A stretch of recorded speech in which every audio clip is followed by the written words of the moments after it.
خرابی کہاں ہوگی؟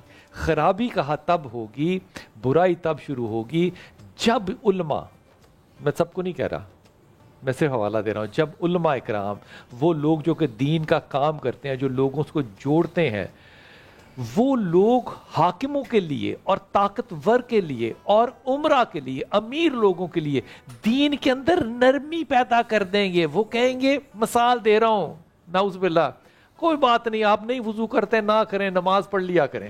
یہی ہو رہا ہے نا. وہ لوگ جو کہ دین کا تعلق کرتے ہیں، وہ چکر لگانا شروع کر دیں گے درباروں کا. میں مزاروں کی بات نہیں کر رہا، بادشاہوں کے درباروں کی. اس لیے یہاں پہ ایک بڑے ہی ادب سے، اللہ تعالیٰ نے کرور جنت نصیب کرے، جب ڈاکٹر اسرار صاحب سے کوئی بات کہتا تھا نا کہ نرمی سے بات کر، تو وہ کہتے تھے میں اللہ کی بات کر رہا ہوں، اس میں نرمی کس چیز کی؟ اللہ حکم دیتا ہے، اللہ کی بات ہے. اسی طرح شیخ شجاع جب بات کرتے ہیں تو مجھے بڑی خوشی ہوتی ہے کہ وہ ان کے رنگ میں، شیخ شجاع جو ہیں وہ اپنے استاد کے رنگ میں ڈھل نہیں سکتے. استاد ہی ہوتا ہے، لیکن وہ بہت ہی ان کے قریب ماشاء اللہ تعالیٰ جاتے ہیں. حضور اقدس، آج گفتگو کا جو موضوع ہے نا، وہ یہ ہے کہ اللہ تعالیٰ کے رسول نے جو کہ مستقبل میں آنے والی پیشن گوئیاں کی، آج کے دور میں وہ پیشن گوئیاں جو ہیں حضور، وہ کتنی صحیح یا کتنی پوری ہو رہی ہیں یا کتنی نظر آ رہی ہیں. مجھے جو شاہ صاحب نظر آتی ہے، شاہ صاحب کو بھی رہتے، میں آپ سے کہتا ہوں، شاہ صاحب سے کہا نا تو ذرا شاہ صاحب نے اس پہ رد عمل دینا ہے. حضور، حدیث ہے، جتنی بھی قیامت کی نشانیاں ہیں، قیامت کی نشانیاں، ایک نشانی ایسی نہیں ہے جس میں یہ پتا چلے کہ نماز لوگ چھوڑ دیں گے. ایک نشانی ایسی نہیں ہے کہ حج ختم ہو جائے گا. ایک نشانی ایسی نہیں ہے کہ لوگ زکوٰۃ نہیں دیں گے. یہ نشانیاں وقت کے آخر کی نشانیاں نہیں ہیں. جتنی نشانیاں ہیں وہ تمام کی تمام نشانیاں آپ کے کردار کی بربادی کی ہیں. لوگ ماں کی عزت نہیں کریں گے. اللہ کے رسول نے کہا، جب بیٹی ماں کو گالی دینے لگ جائے، قیامت کا انتظار کرنا. کیا نشانی ہے؟ کوئی عبادت کا تعلق اس سے؟ تمام وہ بھیجا نا جبرائیل علیہ السلام کو کہ اس آبادی کو پلٹ دو. جبرائیل واپس آگے، حکم پورا کرنا چاہیے تھا نا، نہیں کیا، واپس آگے. کہا یا اللہ، اس میں تو ایسا بزرگ موجود ہے جس نے 500 سال سے پلک نہیں جھپکی، سر نہیں اٹھایا، اتنا عبادت میں ہے، اس نے وقت نہیں ضائع کیا. اللہ کہتا ہے جبرائیل اب جا اور اب پہلے سب سے اس کو پلٹ، اس کی امت کے سامنے، پھر اس کی قوم کو پلٹ. اللہ نے کہا کہ مجھے اس شخص کی عبادت سے کیا لینا جو میری آواز کو، میرے دین کو، میرے بیان کو آگے نہیں پہچان سکتا. میں ایک لفظ استعمال کرتا ہوں سارے بھائی، جو زمانے میں کنٹریبیوٹر نہیں ہے، اللہ کہتا ہے میری طرف سے فارغ ہے، چاہے وہ نمازی ہو، پرہیزگار ہو، مجھے نہیں چاہیے. اب یہ سورج جو رسول پاک صلی اللہ علیہ وسلم فرما رہے ہیں، آج کے دور میں یہ کیا ہمیں نظر نہیں آ رہا کہ ہم کنٹریبیوٹر کم اور عبادت گزار زیادہ ہیں؟ میں تو ڈرتے ہوئے یہ بھی کہوں گا کہ عبادت کرنی ہے، ضرور کرنی ہے، وہ فرض ہے، وہ چھوڑنی نہیں ہے. نفل بھی کریں، عبادت فرض بھی کریں، لیکن کنٹریبیوشن معاشرے میں نہ ہونا، یہ قیامت کی نشانیاں نہیں ہیں جو آج نظر آ رہی ہیں. بسم اللہ الرحمن الرحیم. اللہم صلی وسلم وبارک علی سیدنا مولانا محمد وعلی آلہ وصحبہ وسلم. بلال بھائی، آپ نے بہت اہم ٹاپک چھیڑا ہے، اب اس کو پھر پورا بھی کرنا ہے. جی میں کوشش کروں گا انشاءاللہ. واقعی آپ نے صحیح کہا کہ عبادتوں کی کمی کا قیامت کی نشانی تو کوئی تعلق نہیں ہے. کوئی تعلق نہیں ہے. اخلاقیات، کردار، یہ تعلق ہے، یہ تعلق ہے اس کا. پھر کنٹریبیوشن، ہم ایک ورڈ سنتے ہیں آرٹیفیشل انٹیلیجنس، جی ہم ایک ورڈ سنتے ہیں میٹاورس، جی یہ جدید ٹیکنالوجیز ہیں. ان ٹیکنالوجیز نے ایک ورچویلٹی قائم کر دی ہے، ایک ورچوئل دنیا نظر آ رہی ہے لیکن ہے نہیں. اب جو نظر آ رہی ہے پر ہے نہیں، اس کے پیچھے میں آپ بھاگ رہے ہیں. اس چکر میں لے لیں، ہم بلاک چین لے لیں، ہم بٹ کوائن لے لیں، کوئی اور ہم لے لیں، جو ورچوئل کرنسیز ہیں ساری. نبی علیہ السلام نے کیا فرمایا تھا؟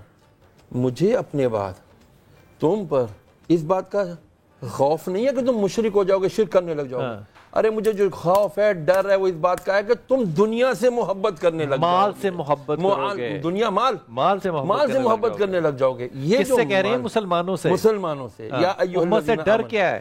ڈر یہی ہے، یہ ڈر ہے، یہ ڈر. مال سے محبت کرو گے، یہ مال سے محبت، شرک نہیں کرو گے، نمازیں نہیں کم کرو گے، دنیا سے محبت کرنے لگ جاؤ گے. کیا بات ہے. اب یہ نشانیاں بتائیے نبی علیہ السلام کہ کیا ہوگا؟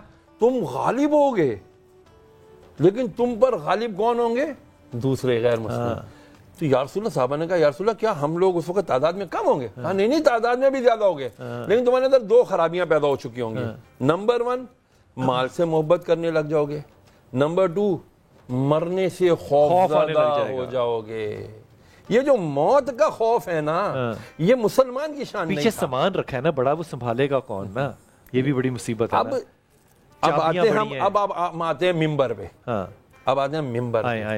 اب ممبر جن کو تفویض ہوا، جن کو دیا گیا، کوسچن آتا ہے وہیں پہ کہ کیا اس ممبر جن کو دیا گیا انہوں نے اپنے اس ممبر کا منصب لے کر اس ذمہ داری کو پورا کیا؟ کیا ممبر کا حق ادا کیا؟ ممبر کا حق ادا کیا؟ نہیں کیا. تو کیوں نہیں کیا؟ اس کے پیچھے بھی ریزن ہے. اس کے پیچھے بھی ریزن ہے. ہم نے ممبر پہ بٹھایا کس کو؟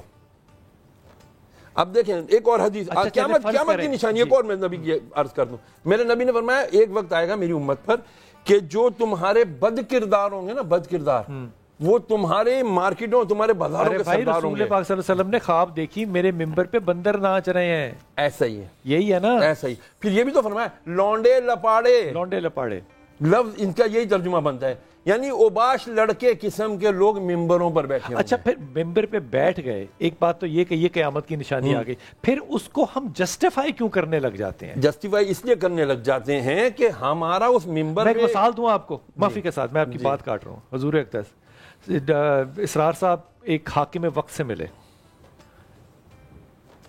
وقفہ دے رہا ہوں تاکہ دل کی دھاس نکل جائے کہ حاکم وقت سے ملے. حاکم وقت کو کہتے ہیں میں صرف 1 سیکنڈ پہ تم سے بات کروں گا. اسرار ہے نا یار. کہتے ہیں ایک بات ہے کیا؟ انہوں نے کہا یہ جو سارا دین وین ہے نا، یہ چکر بازی مجھے نہ دو. دین یہ نہیں ہے کہ تم سکول زیادہ کھول دو، مدرسے کھول دو. دین یہ ہے کہ تم حکومت اللہ کی قائم کرو، اللہ کی حکومت قائم کرو، پھر دین قائم ہوتا ہے. یہ باقی نہ مجھے چکر بازیاں دینا کہ جی ہم نے نماز کے لیے دفتروں میں چھٹی دے دی ہے، ہم نے زکوٰۃ جو ہے وہ بینکوں. نہ نہ نہ نہ نہ، اللہ کا دین قائم کرنا یہ ہے اصل حاکمیت کی کام.